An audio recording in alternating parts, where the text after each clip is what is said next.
A lot of us were basically forced into therapy as kids, often due to adult dysfunction and mismanagement. For many of us, it was one of the worst things that ever happened to us, and we struggled to navigate out of the fog of it well into adulthood. And so I wanted to make a video that would be helpful to people coming out of the harmful therapy they experienced as kids. Maybe it was years ago for you, but hopefully I can provide at least some validation that might be helpful for you on your path. A lot of kids experience therapy being essentially forced on them. And this shouldn't come as a surprise at all when children's autonomy is generally not respected in our culture. Kids' education is forced on them, medication is often forced on them, even things like weird diets are forced on them. One could go on and on. The big decisions in their lives generally are not theirs to make, and this has all kinds of nasty consequences for them in the long run. Now, there are different degrees of force when it comes to therapy for kids.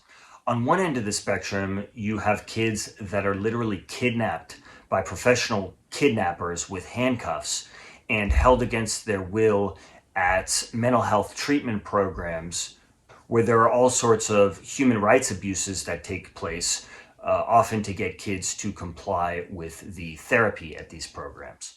So that's one extreme. I shot a video on this that you can check out. So there's that kind of force. But then you also have just kind of more basic pressure to go to therapy. Like maybe the parent is like, well, I think you need to go to therapy, which is very different than a parent offering therapy, giving the kid the option to go to therapy where their decision to either go or not go is respected equally, with no subtle emotional blackmail or anything like that. There are, I think, many reasons why forcing therapy on kids is a problem. One of the most basic ones is just the power imbalance in the therapy relationship. This is a problem even for adults. I think it's a big problem even for adults, where people go to therapy, they're probably already vulnerable and lacking in self-trust, and they can just lose themselves more and more in that therapy relationship because you have this person which has so much more power than them. There's no guarantee that a therapist's interpretations of what's going on for you and how they understand your life is going to be accurate or helpful. Their training doesn't guarantee that. There's nothing in their profession that guarantees that, in my opinion. But they're in this role, in this setting of knowing better, of being healthier than you, of being more sort of psychologically evolved than you. Even though, of course, a lot of them talk about, being on the same level, about not being arrogant, about, you're the expert of your life, that kind of a thing. But they might say that, but the real underlying message might not be that at all. And I think often that really isn't the real underlying message. The real underlying message is, I know better than you, my interpretations are right, I'm healthier than you. And this may not be true at all. There's nothing in that profession that guarantees that this is true, in my opinion and in my experience. But when you put kids in that setting, you multiply that problem by like 1,000. Because the general default in our culture is that adults get to mold and shape kids basically however they see fit, as long as it's in line with societal norms. The general autonomy and self-determination of the kid is not respected.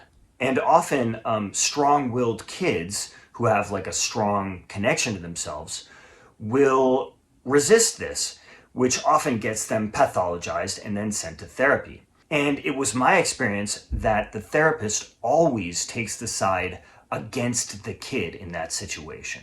They promote the idea that the kid has to be compliant and go along with the adults. This is what I experienced directly, where when I fought for my own autonomy and my own real self, the therapist always took the side against me, basically telling me that I was immature or mentally ill or whatever for not being mindlessly obedient. Now, what I saw and experienced was the therapist basically taking this role as a mind police in the kid's life, which I would argue is actually tyranny. For someone to enter your life like that and police your mind is actually tyranny. And it can cause massive amounts of trauma to the point where you really lose yourself. Maybe you can become anxious and depressed, maybe hypervigilant. It's a really good way to destroy somebody from the inside out. Meanwhile, the mental health professionals and the adults who have hired them actually believe that they're doing something wonderful for the kids when they're actually doing something that is incredibly destructive. Surveilling a young person's mind is not support, but I think it really speaks to our collective insanity that we've convinced ourselves that it is. Now, when you Google something like when to send a kid to therapy, the top articles generally say something pretty predictable, like when the kid is experiencing anxiety or low self-esteem, or if they have a mental health condition, supposedly like ADHD or something like that, then it's a good idea to send the kid to therapy. First of all, it's worth saying that any problem that a kid supposedly has is just a parent or other authority figure's interpretation of what's going on, and it should not necessarily be taken at face value at all. When I look back on some of the ways that the adults who had power over me interpreted what was going on for me and my supposed difficulties as a kid, I think pretty much all of them were completely wrong. And not only that, they invalidated and suppressed latent awareness of the truth of what was going on, mostly because that truth was very uncomfortable for them. They were not things that they wanted to really process, and they brought up a lot of unresolved pain in them. And when I pushed back and told them that I thought that they were wrong, they basically treated me like I was a kid who didn't know what they were talking about, who was mentally ill, and that basically it reflected very poorly on me if I didn't just abandon my own sense of what was true and adopt their own perception. Now, assuming for a minute that those alleged mental health problems that the kid has are accurate, which I don't think we should assume, but let's assume for a minute, there's an unspoken assumption in, for example, these Google articles that the therapist actually has the knowledge and the capability to help resolve those problems, as though the therapist is an expert or a technician who, due to their training, has this professional knowledge that can actually help the person to resolve those problems. This assumption is so fundamental, it's everywhere. People are like, well, of course. But I don't think that we should take this for granted at all. That the mental health field really may not have the knowledge or competence that it claims to have.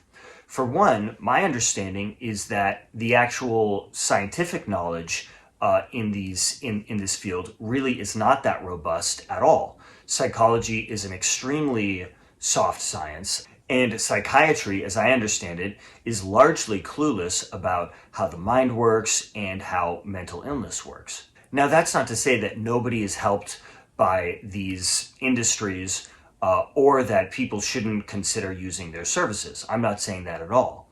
But just that we shouldn't take for granted this assumption about what they can do for you. And we should really look at it with a much more critical eye. And when we're suffering, whether it's with our own mental health conditions, or we're suffering because our children are creating a lot of headaches for us or whatever, we want to believe that there's this group of people that can help us. And, we've been led to believe that there's this expert class that really has this knowledge and this capability to be able to help us in this situation. And recognizing that that might not be true is pretty unsettling and potentially pretty terrifying. But I think that it's probably an important step towards actually dealing with our situation in a mature and effective way. But for me, the main reason why I don't think that therapy should be forced on kids is that much of the time, if not almost all of the time, kids' real problems are coming from the systems that they are trapped in, like their family system or like the school system, Or, and this is a related point, they are surrounded by people who have some degree of power over them, who are maybe toxic in some ways.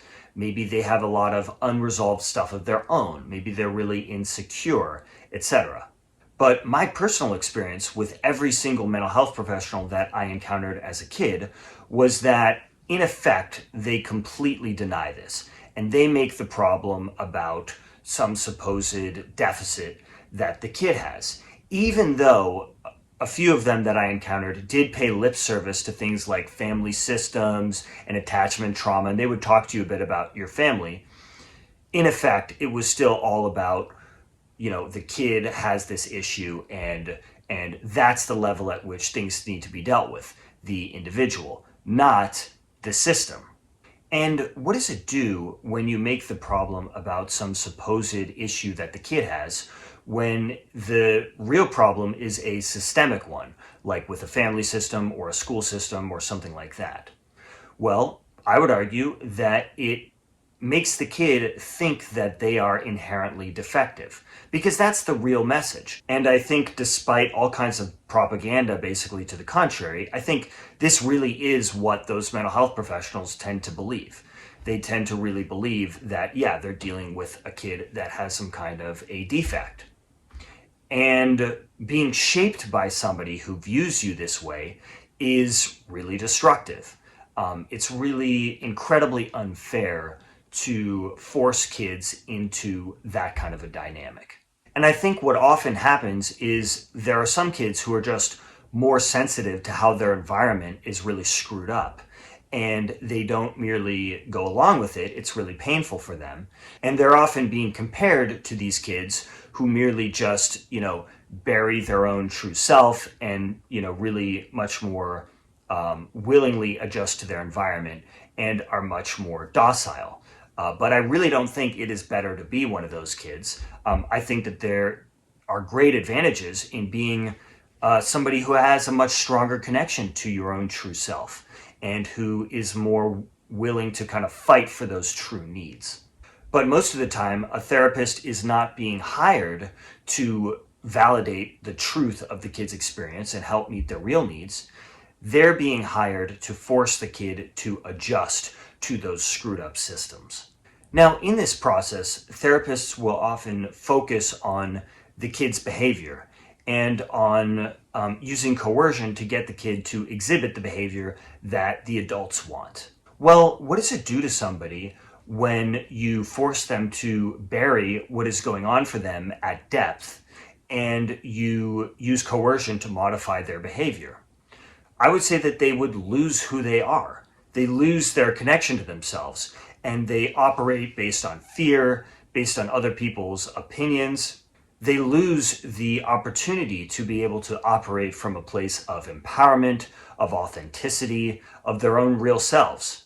And they are kind of always living from the outside in. And this horrible conditioning just kind of becomes their reality.